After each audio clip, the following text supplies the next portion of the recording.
எல்லாருக்கும் வணக்கங்க. இன்றைக்கி நம்ம ஒரு ஆரோக்கியமான ரச ரெசிபி தாங்க பார்க்க போகிறோம். வடைச்சட்டி காஞ்சதுமே நெய் இல்லைன்னா எண்ணெய் ஒரு ஸ்பூன் விட்டுக்கலாங்க. அதில் 1/4 டீஸ்பூன் கடுகு சேர்த்துக்கலாம். கடுகு பொரிஞ்சு வரட்டுங்க. இந்த ஸ்டேஜில் கொஞ்சமாக கருவேப்பிலையும் கொத்தமல்லி இலையும் சேர்த்தோம்னா அரோமா வேறு லெவலில் வருங்க. ரசத்தில் கொஞ்சமாக பெருங்காயத்தூள் சேர்த்துக்கலாங்க. 2 குட்டி தக்காளி மிக்சியில் அடித்து வச்சுருக்கேங்க, அதை இது கூட சேர்த்துக்கலாங்க. 1/4 டீஸ்பூன் மஞ்சள்தூள் சேர்த்துக்கலாங்க. 1/4 உப்பு மட்டும் இப்போ சேர்த்துக்கலாங்க. உப்பும் மஞ்சள்தூளும் சேர்க்கும்போது நமக்கு தக்காளி சீக்கிரமாக வதங்கி கிடச்சிருங்க.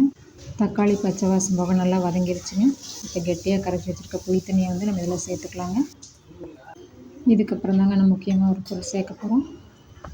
பீட்ரூட் வேக வச்ச தண்ணி தாங்க அது. பீட்ரூட்டில் எவ்வளோ சத்து இருக்கும் உங்களுக்கு எல்லாத்துக்குமே தெரியுங்க.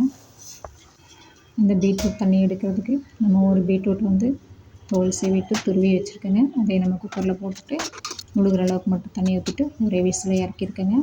அதுக்கப்புறம் வடித்து எடுத்துருக்கோம். இந்த சக்கை நமக்கு தேவையில்லைங்க. தண்ணியை மட்டும் எடுத்து நம்ம ரசத்தில் கலந்துடலாங்க. இதுக்கப்புறம் தண்ணி சேர்க்கறதுக்கு பதிலாக நான் கழுநீர் எடுத்து வச்சுருக்கேங்க. 2 வாட்டி அரிசி கழிஞ்சதுக்கப்புறம் 3வது வாட்டி அரிசியில் தண்ணி ஊற்றி அதை கலக்கி எடுத்து வச்சுருக்க தண்ணி தாங்க இது. அதை கூட சேர்த்துக்கலாம். இப்போ தேவையான அளவுக்கு நம்ம உப்பு போட்டுக்கலாங்க. உப்பு போட்டு நல்லா ஒரு வாட்டி கலந்து விட்டுக்கலாம். ஆரம்பத்துலேருந்தே ரசம் பார்த்திங்கன்னா மிதமான தீயிலே தாங்க இருந்துகிட்ருக்குது. கொஞ்சமாக பருப்பு கலக்கிக்கலாங்க. ஆப்ஷன் தாங்க இது. ரசம் நுரக்கட்டி வந்துருச்சுங்க. சீரகம், மிளகு, பூண்டு, மிளகு, கருவேப்பிலை இதை நம்ம எப்பவும் தட்டி சேர்ப்போம் இல்லைங்களா, அதே மாதிரி கடைசியில் இப்போ சேர்த்துக்கலாங்க. கொஞ்சமாக கொத்தமல்லி தழையும் கருவேப்பிலையும் கிள்ளி சேர்த்துடலாங்க. கொத்தமல்லி கருவேப்பிலை போட்டோமே உடனே மூடி வச்சிடலாங்க. அப்போ தான் ரசம் ரொம்ப நேரத்துக்கு வாசமாக இருக்கும்.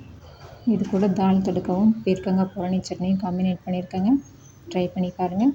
தேங்க்ஸ் ஃபார் வாட்சிங்.